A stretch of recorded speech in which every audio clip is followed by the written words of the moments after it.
मेरी इसकी 15 साल की आरसी है, मैं तो 15 साल तक रखूँगा, उसके बाद पता नहीं। चलो।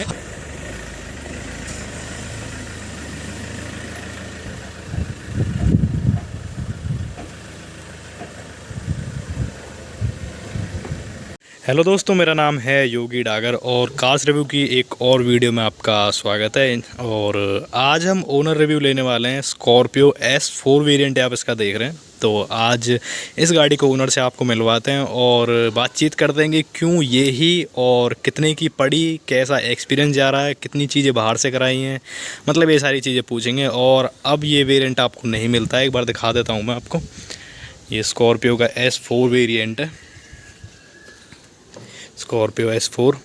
तो अब ये नहीं आती है और इसकी चाबी कुछ ऐसी आपको देखने के लिए मिलती है। तो इसको रखते हैं साइड में, अभी ओनर से मिलवा देता हूँ और उनसे सारी चीज़ें जानेंगे कि कैसा एक्सपीरियंस इस गाड़ी के साथ उनका जा रहा है और रनिंग कितनी है, कितना चलाते हैं, कंफर्टेबल है या नहीं, ये सारी चीज़ें पूछेंगे। तो अभी आपको ओनर से मिलवा देता हूँ डायरेक्ट।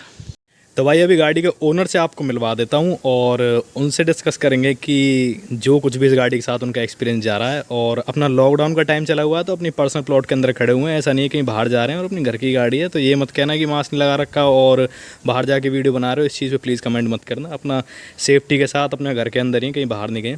तो अभी भाई से मिलवा देता हूँ आपको। हेलो भैया। हेलो भाई। एक इंट्रोडक्शन भाई अपना।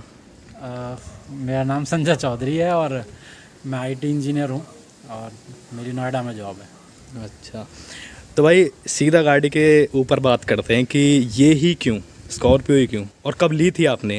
ये 2015 में ख़रीदी थी, 2015 का मॉडल है। और स्कॉर्पियो ही क्यों, देखो जी इस जिस रेंज में ये मिली है उस रेंज में क्रेटा है और भी गाड़ी है, लेकिन इसका मुकाबला किसी के साथ नहीं है।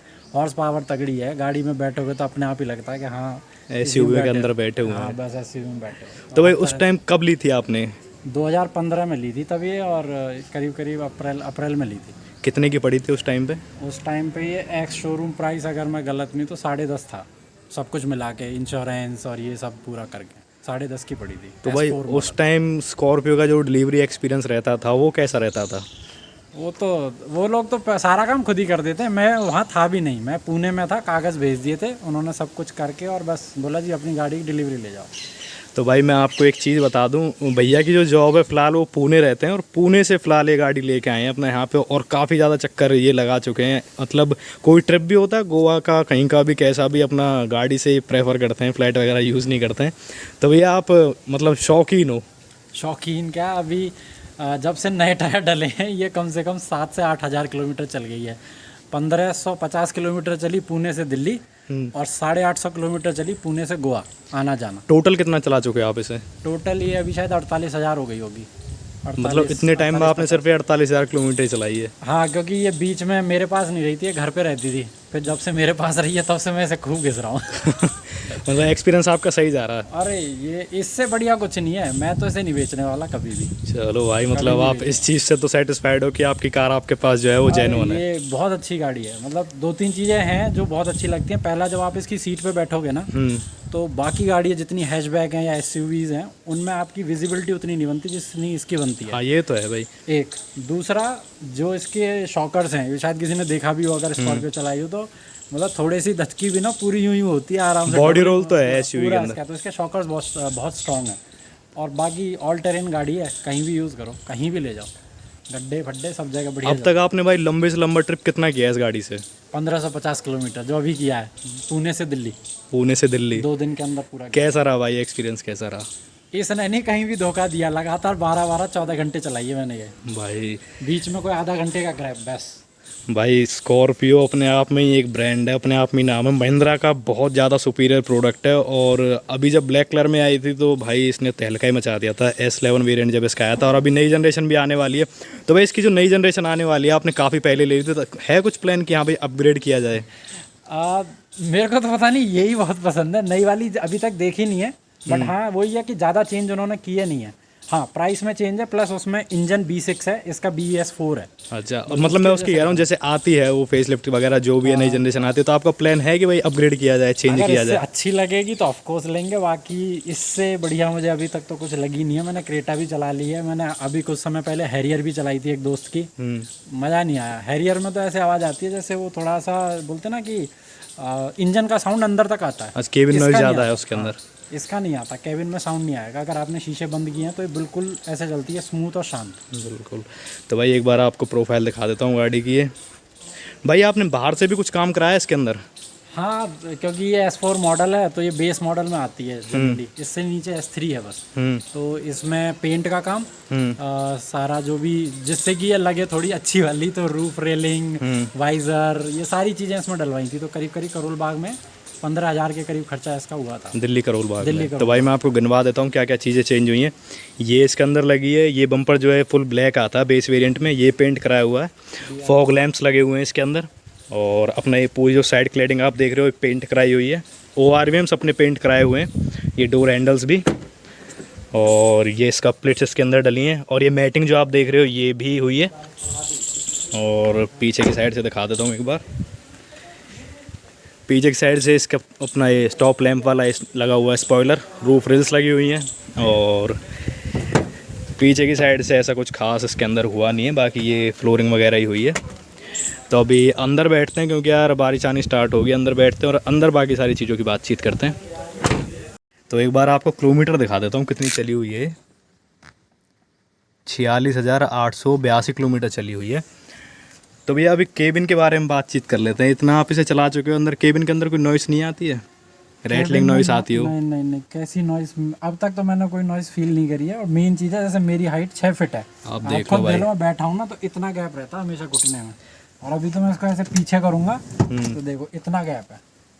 और भाई जो सिटिंग पोजीशन है ना गाड़ी की, वो वाकई में काबिल तारीफ। मैं आपको छोटा सा एंगल दे के देखता हूँ। जैसे मान के चलो आंखें यहाँ से देख रही हैं तो आपको बोनट भी यहाँ से क्लियर दिखता रहता है। मतलब ऐसा लगता है कि हाँ भाई रोड के ऊपर आप चल रहे हो। तो इस गाड़ी का चार्म है वो अलग से दिखती है।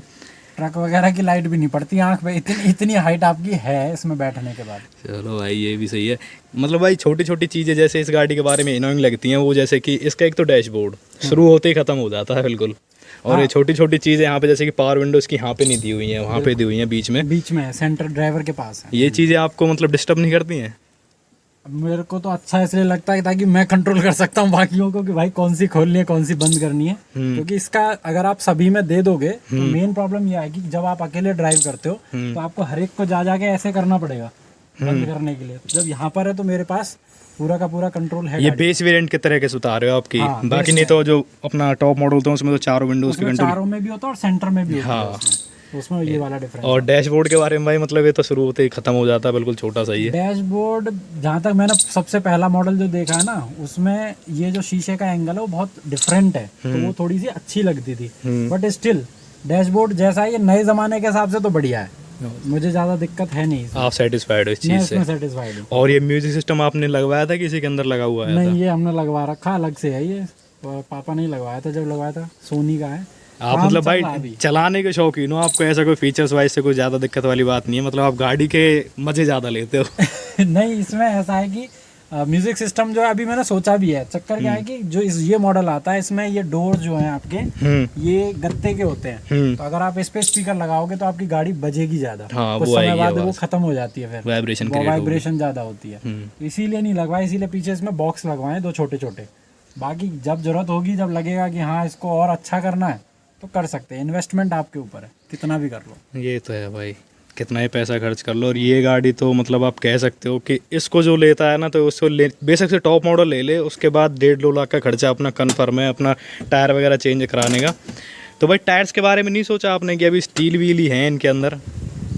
ये मैंने जहाँ जब ली थी ना, उन्होंने मेरे से यही कहा था कि सर इसमें अभी स्टील नए हैं तो इन्हें अभी रहने दो 4-5 साल, उसके बाद जब आपको लगे कि हाँ मन भर गया है तो आप चाहे अलॉय करा लें। मतलब आपका प्लान है इनसे अपग्रेड करने का? बिल्कुल बिल्कुल। इस बार का अभी मैंने 45,000 कुछ खर्च किए हैं टायरों पे, तो अभी प्लान है कि अभी इसमें अगले और 70,000 रुपये मैं लगाऊंगा, जिसमें मैं अलॉय व्हील चेंज करूंगा और इसका पूरा म्यूजिक सिस्टम चेंज करूंगा। चलो भाई, वो प्लान है। अभी फिलहाल इसके अंदर अपना एक कॉन्टिनेंटल के टायर डले हुए हैं। तो पहले कौन सी कंपनी के थे भाई जो कंपनी से आए थे? जो बिल्ड वाले आते हैं ना, ब्रिजस्टोन के आते हैं ड्यूलर, वो भी अच्छा टायर है, लेकिन ये BMW में डलता है आपको, ये वाला कॉन्टिनेंटल का। ये तो आपका अपनी पर्सनल चॉइस थी? पर्सनल चॉइस है। जो कंपनी से आए थे उनकी परफॉर्मेंस कैसी थी? परफॉर्मेंस उनकी भी बहुत बढ़िया, बहुत अच्छी, ग्रिपिंग वगैरह, ब्रेकिंग वगैरह अच्छी है, सब बढ़िया है। लेकिन वही है कि थोड़ा सा आप अगर हैंडलिंग प्रॉपर नहीं करोगे टायरों की तो जल्दी खराब होते हैं। तो जैसे कि आपने देखा अभी 46-48 के करीब है, तो वो 42 पे ही बदले मैंने, तब से 6 किलोमीटर चले हैं, ये 6000 चले हैं। भाई अपनी अपनी पसंद होती है, जैसा कि ये भाई थे, इन्होंने अपना एक ओनर रिव्यू दिया था, इनको अपना जेके के टायर पसंद नहीं है, उनको अपोलो के अच्छे लगते हैं। तो ये सारी चीज़ें अब एक बार बूट कैपेसिटी और दिखा देता हूँ इसकी, क्योंकि भाई ने पीछे की जो सीट है वो इसमें से हटाई हुई हैं बिल्कुल। तो इनकी ज़रूरत नहीं पड़ती भाई आपको? ये जिसके पास छोटी फैमिली है ना, उसको सिटिंग की जरूरत नहीं है पीछे, इसीलिए मैंने निकाल दी है ये। तो इससे क्या बढ़िया खाली सा लगता है पीछे, आपको सामान रखना है, ये तो है भाई, बड़े काम है तो उसमें ये अच्छा काम कर जाती है। यहाँ पे अपना एक छोटा सा गद्दा डालो, अपना लेटे लेटे सफर कर लो। अरे वेकेशन वगैरह पे जाओ ना तो यहीं सो जाओ, आपको कैंपिंग वैम्पिंग के लिए अलग से कुछ लेने की जरूरत नहीं है। ये कम से कम 5 फीट है इसकी चौड़ाई। हाँ, इसमें ऑलमोस्ट आपको 400 या 430 लीटर के आसपास की बूट कैपेसिटी मिलती है। एग्जैक्ट मुझे फिगर याद नहीं है, आपकी स्क्रीन पे भी डाल दूंगा। नैनीताल गए थे और अगर मैं गलत नहीं हूँ तो 1 2 4 और 2 पीछे, हम 8 बंदे थे इस गाड़ी के अंदर। हाँ, इस गाड़ी के अंदर सबके पास बैग भी थे अपने, और हम आराम से पूरा नैनीताल घूम के आए थे 3 दिन के अंदर। और गाड़ी पूरे दिन चली थी, यहाँ चलो वहाँ चलो जहाँ चलो, बहुत घूमे थे भाई। बहुत रिलायबल प्रोडक्ट है अपना स्कॉर्पियो, मतलब मार्केट में जब से आई है ना तब से लोगों को इसने दीवाना ही बनाया हुआ। और अभी भी इसकी जो नई जनरेशन है वो तो लॉकडाउन के चक्कर रुकी हुई है, उस चक्कर में बाकी नहीं अब तक मार्केट में आ जाती है। और उससे भी लेने के लिए लोग इतनी ज़्यादा एक्साइटेड हैं कि आते ही आप देख लेना 3 4 महीने की बुकिंग उस पर हो जाएगी। तो भाई इंजन परफॉर्मेंस के बारे में क्या राय है आपकी? अगर मैं गलत नहीं तो इसका इंजन है 2512 कैपेसिटी वाला, हॉर्स पावर में 2.2 लीटर्स का है मेरे हिसाब से। 2100 सीसी का जो आता है उससे मतलब क्रेटा से ऊपर है, क्रेटा से तो ऊपर है, क्रेटा से ऊपर है इसका इंजन। और पावर ऐसी है कि अगर मैं झूठ नहीं बोलूँगा तो मेरे साले साहब ने इसको 170 से ऊपर भी भगाया हुआ है इस गाड़ी को। भाई बॉडी रोल वगैरह से आपको डर नहीं लगा इसका? नहीं। और सबसे बड़ी बात, इतनी स्पीड के बाद भी गाड़ी यूं नहीं होती कि ऐसे हो गई या वैसे हो गई, बिल्कुल स्ट्रेट रहती है और जम के चलती है। तो भाई बहुत से लोगों की कंप्लेंट होती है इसमें कि भाई ये गाड़ी मतलब झूलती बहुत ज़्यादा है, जैसा कि इसके सस्पेंशन है काफ़ी की वजह से, हाँ झूलती ज़्यादा। तो उसकी वजह से ये भी है कि अब क्योंकि उन्होंने जब चलाई तब नए टायर थे, तो मैंने यही देखा कि ग्रिपिंग प्रॉपर थी, आपको कहीं भी ऐसा नहीं लगा कि हाँ ये कहीं पे स्लिप कर जाएगी या कहीं इधर उधर हो जाएगी। तो टायर का भी हो सकता है। अच्छा, तो भाई अभी एक बार बोनट खोल के देख लेते हैं और इंजन की टोटली प्रोफाइल के बारे में बात करते हैं, क्योंकि गाड़ी तो शानदार है ही, और शानदार गाड़ी को और ज़्यादा शानदार बनाती है इंजन की परफॉर्मेंस। तो भाई इस कामयाब गाड़ी के कामयाब इंजन की भी बात कर लेते हैं। सबसे पहली बात तो इसमें आपको इंसुलेशन पैडिंग मिलती है, और बेस वेरिएंट से आज के टाइम में भी गाड़ी के अंदर आपको हाइड्रोलिक स्टड्स देखने के लिए मिलते हैं, जो कि इसके लिए सबसे ज़्यादा ज़रूरी है, क्योंकि काफ़ी हैवी बोनट होते हैं एसयूवीज़ के। फॉर्च्यूनर देख लो आप 45 लाख की आती है, उसके अंदर तक आपको ये चीज़ नहीं मिलती है। और कुछ ऐसा मिलता है इंजन, और काफ़ी नीट एंड क्लीन रखा हुआ है भाई ने, मतलब शौकीन भी हैं और मेंटेनेंस भी पूरी करके रखते हैं। तो भाई इसकी परफॉर्मेंस की बात कर रहे थे, आपको एवरेज कितनी मिल जाती है इससे? एवरेज देखो, मैं अब जब पुणे से दिल्ली आया हूँ तो 1550 किलोमीटर चली है और इसने 3 टंकियाँ खाई हैं।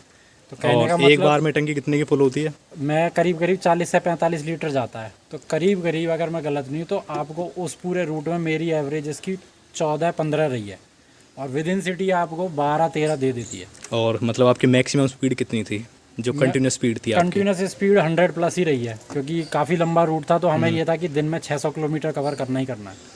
तो उस बेसिस पे हमने गाड़ी चलाई थी। तो भाई इतने बड़े इंजन के लिए 14-15 की एवरेज ऐसा नहीं है कि ज़्यादा कम है, काफ़ी ज़्यादा रिलायबल अपना है। और ये 2100 सीसी का इंजन है, आपको 14-15 की एवरेज भी दे रहा है 100 की स्पीड पे, तो भाई बहुत सही एवरेज आपको निकाल के दे रहा है।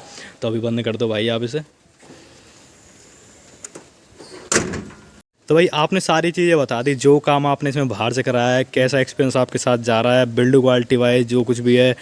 अब आ जाते हैं इसकी सर्विस कॉस्ट के ऊपर। 5 साल से आप इस गाड़ी को चला रहे हो, 5 नहीं 6 साल से आप इस गाड़ी को चला रहे हो 2015 से, तो आपकी पेड सर्विस भी काफ़ी सारी हो चुकी होंगी। आपका सर्विस एक्सपीरियंस कैसा जा रहा है इस गाड़ी के साथ? देखो महिंद्रा का सर्विस सेंटर कोई भी हो, चाहे नोएडा का है, क्योंकि मैंने तो 3 जगह के यूज़ किए हैं, नोएडा, पलवल और आपका ये पुणे का, तीनों जगह सर्विस में करा चुका हूँ। मेनली वही है कि वो लोग जब सर्विस करते हैं तो उनके एक चेकलिस्ट होती है 75 पॉइंट्स की, वो हर बार चेक करते हैं। वो एक बेस्ट चीज़ है। तो जो चीज़ अगर कमी है या कुछ भी हो, खुद ही आके बताते हैं। आप तो बताओगे कि सर ये प्रॉब्लम है, थोड़ी सी बबलिंग है या पीछे साउंड आ रहा है दरवाजे में, वो करते ही हैं, वो अपने एंड से भी करते हैं। एक दूसरा, ऑन एन एवरेज एक बार की सर्विस अगर मैं गलत नहीं तो 7000 प्लस ही जाएगी। 7000 प्लस ही जाएगी। मैंने अभी रिसेंट में ही करवाई थी, करीब 1 महीने पहले। तो इसका एक सेंसर खराब हो गया था, तो उसकी वजह से ये मेरी जो सर्विस है वो 12000 पहुंच गई, वरना ये करीब आपकी 7000 आपकी आराम से है। और फिक्स है 10,000 के बाद करा लो या 6 महीने बाद करा लो। अभी जैसे कोरोना में पूरे साल बंद रही, कोई सर्विस नहीं कराई, लेकिन जैसे ही जाके सर्विस कराई टोटल 3,500 का खर्चा था बस। तो मतलब आप इस चीज़ से सेटिस्फाइड हो कि इतनी बड़ी गाड़ी कितनी सर्विस है, इतनी होनी चाहिए? हाँ हाँ, अरे नहीं, जितना अब आप सोचो ना, हाथी पालोगे तो खर्चा कोई इतना भी ज़्यादा नहीं है इसका। हाँ। बहुत बहुत नॉर्मल है, मतलब मैं मानता हूँ मिनिमल है। अभी आपकी बुलेट हो गई या नॉर्मल गाड़ियाँ, उनकी भी 2,000-3,000 जाती हाँ, इतनी तो हो जाती है। है। फिर आपके पास बड़ी गाड़ी है, SUV है, तो उतना खर्चा आप लेके चल सकते हैं कि 6-7 हज़ार तो है ही है। तो भाई लास्ट में एक पॉइंट और, इसके बारे में कुछ नेगेटिव पॉजिटिव हैं जो आप ऑडियंस के साथ शेयर करना चाहोगे? नेगेटिव पॉजिटिव तो देखो बहुत हैं। पॉजिटिव तो आप कुछ भी कहीं से भी काउंट करना शुरू कर दो, पॉजिटिव बहुत हैं। क्योंकि मैंने देखा है इसकी सेफ्टी बहुत है। महिंद्रा की गाड़ियों में बहुतों की टक्करें हुई हैं, तो ऐसा नहीं है कि ड्राइवर को या सवारी को नुकसान हुआ है। सेफ्टी तो है ही है। नेगेटिव बस मैं यही मानता हूँ कि एक तो ये फैमिली, जो छोटी फैमिली है उसके हिसाब से उतनी बेटर नहीं है। क्योंकि सिंगल फैमिली वाले में कितने होते हैं, 2 बंदे होते हैं, एक बच्चा होगा, 2 बच्चे होंगे, तो उन्हें ऐसा लगता है कि हमने कुछ ज़्यादा बड़ी गाड़ी ली बस।